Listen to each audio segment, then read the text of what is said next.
नमस्कार, दिन भर की बड़ी खबरों में आपका स्वागत है। मैं हूं परवीन। आज इस बुलेटिन में बात होगी छत्तीसगढ़ मिजोरम में हुए मतदान की, राहुल और वरुण की मुलाकात से परेशान बीजेपी की, बिहार के जातिगत जनगणना रिपोर्ट के खुलासे की, प्रियंका और खड़गे की चुनौती से बीजेपी में मची हलचल की।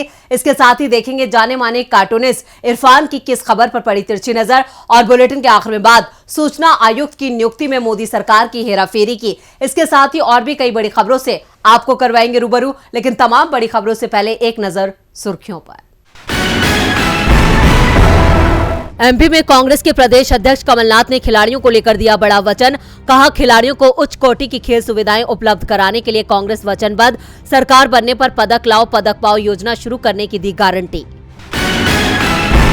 जम्मू कश्मीर में अमरनाथ गुफा तक सड़क बनाए जाने पर नेशनल कॉन्फ्रेंस के उपाध्यक्ष उमर अब्दुल्ला का बड़ा बयान। कहा, क्या अमरनाथ गुफा के पास पर्यावरण को बचाने की जिम्मेदारी हमारी नहीं है?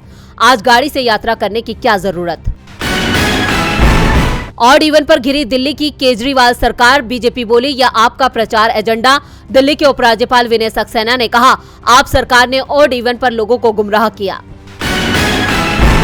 गिरावट के साथ बंद हुआ शेयर बाजार। सेंसेक्स 16 अंकों की गिरावट के साथ 64,942 पर हुआ बंद। निफ्टी 5 अंकों की गिरावट के साथ 19,406 के स्तर पर हुआ बंद।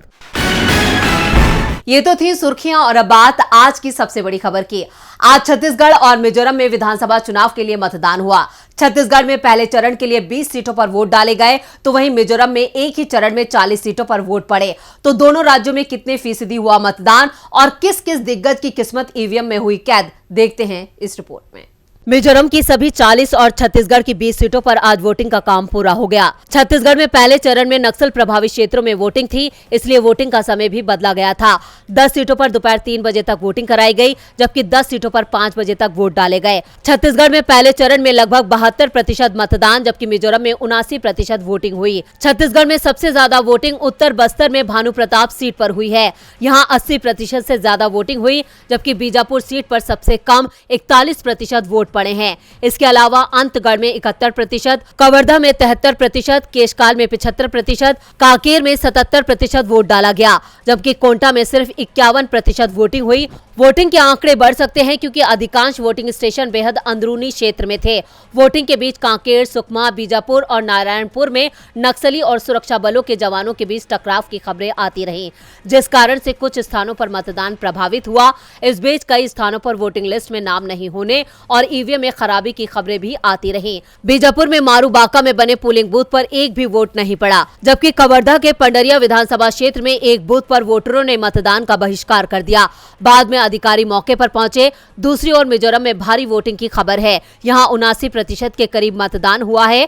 शेरछिप में सबसे ज्यादा 85% वोटिंग हुई, जबकि राजधानी आइजोल में सबसे कम 74% वोट पड़े। राज्य के गवर्नर हरिबाबू कंभमपति ने आइजोल में सुबह 8:15 बजे वोटिंग की।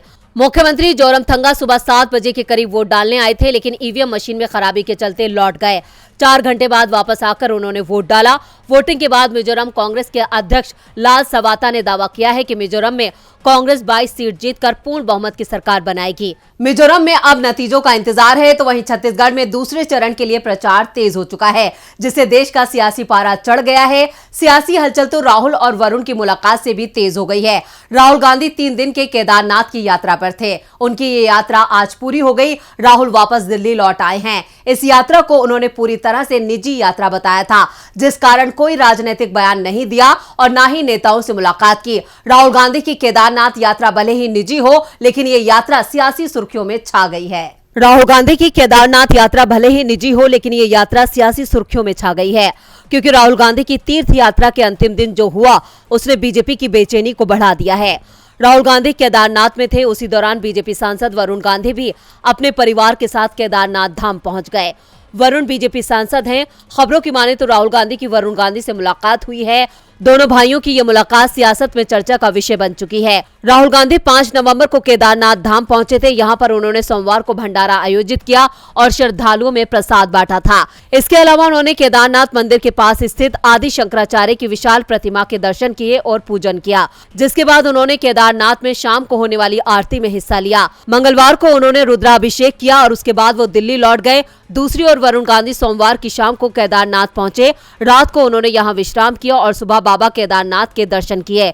वरुण गांधी अपने परिवार के साथ केदारनाथ पहुंचे थे। मंगलवार को सुबह राहुल गांधी ने रुद्राभिषेक से पहले वरुण गांधी से मुलाकात की। दोनों के बीच बातचीत हुई। केदारनाथ जाने से पहले वरुण गांधी सपा सांसद डिंपल यादव से भी मिले थे। इन खबरों ने बीजेपी की परेशानी को बढ़ा दिया है। दावा किया जा रहा है कि अब राहुल गांधी ने भी वरुण को कांग्रेस में आने के लिए हरी झंडी दे दी है और लोकसभा चुनाव के ऐलान के बाद वरुण गांधी कांग्रेस में शामिल हो जाएंगे। वरुण और राहुल की इस मुलाकात से सबसे ज्यादा परेशान बीजेपी है। इधर बिहार में भी बीजेपी की परेशानियां बढ़ गई हैं। आज बिहार विधानसभा में सीएम नीतीश कुमार ने देश का पहला जातिगत आर्थिक सर्वे जारी कर दिया और इसी के साथ उन्होंने सदन में ओबीसी आरक्षण को लेकर बड़ा प्रस्ताव पेश कर दिया। तो क्या है इस प्रस्ताव में और क्या है आर्थिक सर्वे की रिपोर्ट, देखते हैं ये खबर। बिहार के सीएम नीतीश कुमार ने बिहार विधानसभा में पिछड़े अति पिछड़े का आरक्षण प्रस्ताव रखा है। बिहार सरकार ने 7 नवंबर को विधानसभा के शीतकालीन सत्र में जाति गणना से जुड़ी रिपोर्ट पेश की। मुख्यमंत्री नीतीश कुमार ने सदन में आरक्षण बढ़ाने के मुद्दे पर बड़ा बयान भी दिया।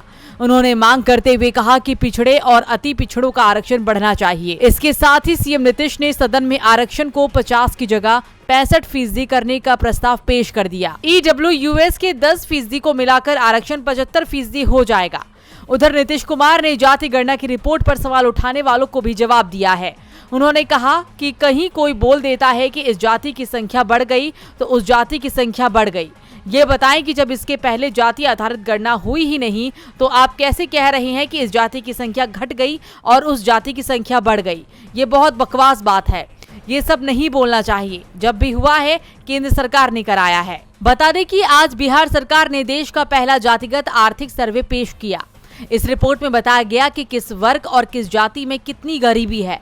रिपोर्ट के मुताबिक बिहार में पिछड़ा वर्ग के 33.16%, सामान्य वर्ग में 25.09%, अत्यंत पिछड़ा वर्ग में 33.58%, SC के 42.93% और ST में 42.7% गरीब परिवार हैं। बिहार सरकार ने जिन जातियों को स्वर्णों में शामिल किया है उसमें हिंदू और मुसलमान धर्म की 7 जातियां हैं। सामान्य वर्ग में भूमिहार सबसे ज्यादा 25.32% गरीब है। कायस्थ 13.83% गरीब आबादी के साथ सबसे संपन्न है। वहीं पिछड़ा वर्ग में यादव जाति के लोग सबसे गरीब हैं। नीतीश ने एक बार फिर बीजेपी की जमीन खिसका दी है। जमीन तो तेलंगाना में केसीआर की कांग्रेस ने खिसका दी है। तेलंगाना में 30 नवंबर को वोटिंग है। उससे पहले राज्य में जीत के लिए सभी राजनीतिक दलों ने पूरा जोर लगा दिया है। सत्ता पर काबिज बीआरएस को कांग्रेस जबरदस्त टक्कर दे रही है।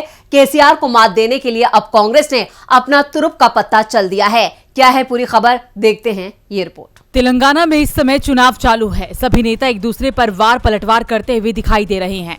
30 नवंबर को तेलंगाना में वोटिंग होनी है और 3 दिसंबर को इसके नतीजे जनता के सामने आएंगे। वहीं राज्य में कांग्रेस लगातार मजबूत होती भी दिखाई दे रही है और कांग्रेस ने अब उम्मीदवारों की तीसरी सूची भी जारी कर दी है। इस लिस्ट में तेलंगाना कांग्रेस अध्यक्ष और सांसद रेवंत रेड्डी का नाम भी शामिल है, जिन्हें कांग्रेस ने मुख्यमंत्री के चंद्रशेखर राव के खिलाफ मैदान में उतारा है।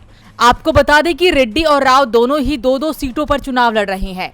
तेलंगाना कांग्रेस अध्यक्ष रेवंत रेड्डी कामारेड्डी विधानसभा सीट से सीएम चंद्रशेखर राव को चुनौती देते नजर आएंगे। इसके साथ ही वो कोंडगल सीट से भी हाथ आजमा रहे हैं। इस सीट से रेड्डी साल 2008 में चुनाव लड़ चुके हैं, लेकिन यहां वो पिछली बार हार गए थे और इसके बाद लोकसभा चुनाव जीतकर सांसद बने। वहीं केसीआर की दूसरी सीट गजवेल है। कांग्रेस ने तीसरी सूची में रेड्डी सहित 14 और उम्मीदवारों के नाम भी घोषित किए हैं, जबकि 5 सीटों के लिए नाम अभी सामने आना बाकी है। वहीं बीजेपी ने भी उम्मीदवारों की चौथी सूची जारी कर दी है। इसमें 12 कैंडिडेट्स के नाम का ऐलान किया गया, जहां पार्टी ने चेन्नूर सीट से दुर्गम अशोक को उम्मीदवार बनाया है, तो वहीं सिद्दीपेट से दूधी श्रीकांत रेड्डी को मौका दिया है। इसके अलावा मुनुगोडे सीट से चलमल्ला कृष्णा रेड्डी पार्टी के उम्मीदवार होंगे। इससे पहले बीजेपी को राज्य में जोरदार झटका लगा है। चंद्रयान गुट्टा से बीजेपी के उम्मीदवार ने अपनी उम्मीदवारी वापस ले ली है। यू सत्यनारायण मुदिराज ने अपनी उम्मीदवारी वापस ले ली है। बीजेपी नेतृत्व को लिखे लेटर में सत्यनारायण ने कहा कि मैंने तेलंगाना विधानसभा चुनाव से पीछे हटने का फैसला किया है, जिसके बाद बीजेपी की मुश्किलें राज्य में बढ़ती हुई दिखाई दे रही है। कांग्रेस के इस मास्टर स्ट्रोक से केसीआर मुश्किल में है। मुश्किल में तो फिलिस्तीन भी है। इजराइल गजा के बीच जंग को जारी हुए आज 1 महीना पूरा हो गया है। एक तरफ इजराइल ने बड़ा दावा करते हुए कहा है कि इजरायली डिफेंस फोर्स के सैनिकों ने उत्तरी गजा पट्टी पर कब्जा कर लिया है, तो वहीं दूसरी तरफ यूएन जंग को खत्म करने के लिए लगातार अपील कर रहा है। देखते हैं खास रिपोर्ट। इजरायल और गजा के बीच चल रहा युद्ध हर गुजरते दिन के साथ तेज होता जा रहा है।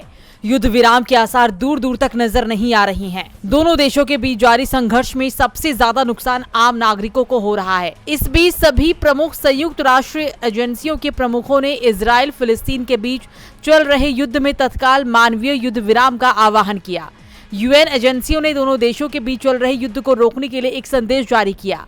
सभी ने एकजुट होते हुए कहा कि बस अब बहुत हो चुका। सभी प्रमुखों ने एक वीडियो जारी कर गजा में नागरिकों की जान जाने को लेकर नाराजगी भी जारी की।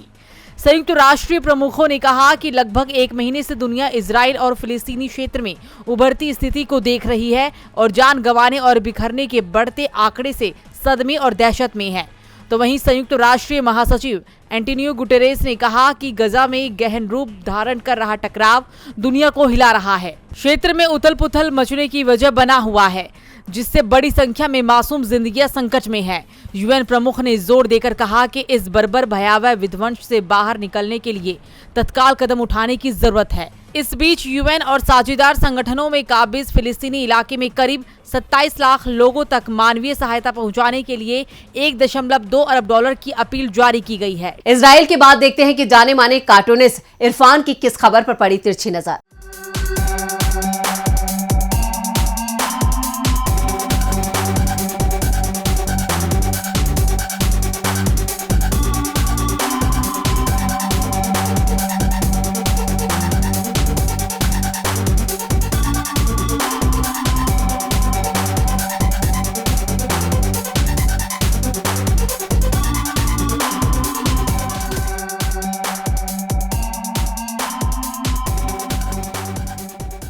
मध्य प्रदेश में बीजेपी की बातें खिल रही होंगी, क्योंकि वहां अखिलेश यादव ने कांग्रेस को एक चालू पार्टी बता दिया।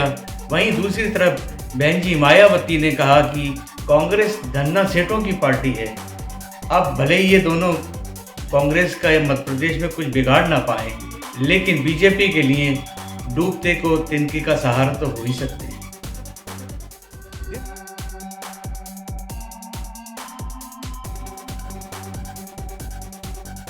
बहुत बहुत शुक्रिया इरफान जी। और बुलेटिन के आखिर में बात मुख्य सूचना आयुक्त की नियुक्ति पर घिरी मोदी सरकार की। मुख्य सूचना आयुक्त की नियुक्ति को लेकर कांग्रेस और बीजेपी फिर आमने सामने हैं। कांग्रेस सांसद अधीर रंजन चौधरी ने मोदी सरकार पर बड़ा आरोप लगाया है, जिसको लेकर उन्होंने राष्ट्रपति द्रौपदी मुर्मू को खत लिखा है, जिसमें सीआईसी के चयन की प्रक्रिया को लेकर कई सवाल खड़े किए गए हैं। क्या है पूरी खबर, देखते हैं ये रिपोर्ट। सूचना आयुक्त हीरालाल सामरिया की केंद्रीय सूचना आयोग यानी सीआईसी प्रमुख के तौर पर नियुक्ति को लेकर कांग्रेस और बीजेपी के बीच विवाद खड़ा हो गया है।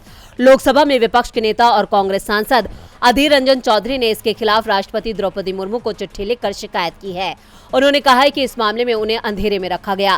कांग्रेस ने संवैधानिक प्रक्रियाओं का उल्लंघन किए जाने की बात की है। मुख्य सूचना आयुक्त हीरालाल सामरिया के सिलेक्शन को लेकर अधीर रंजन ने राष्ट्रपति को पत्र लिखा, जिसमें उन्होंने कहा, लोकसभा में सबसे बड़े विपक्षी दल के नेता के तौर पर चयन समिति के सदस्य होने के सीआईसी के चयन को लेकर मुझे अंधेरे में रखा गया। सीआईसी के चयन को लेकर पीएम मोदी के आवास पर 3 नवंबर को बैठक भी की गई, मगर इस बारे में मुझे कोई जानकारी नहीं दी गई। कांग्रेस नेता प्रमोद तिवारी ने भी सीआईसी की नियुक्ति को लेकर संवैधानिक परंपराओं का उल्लंघन बताया। उन्होंने कहा, संवैधानिक परंपराएं, नियम और कायदे का उल्लंघन किया जा रहा है। जब मुख्य सूचना आयुक्त की नियुक्ति की गई तो विपक्षी दल के नेता या सदन में सबसे बड़े दल के नेता या राज्यसभा में विपक्ष के नेता को बुलाया जाना चाहिए था।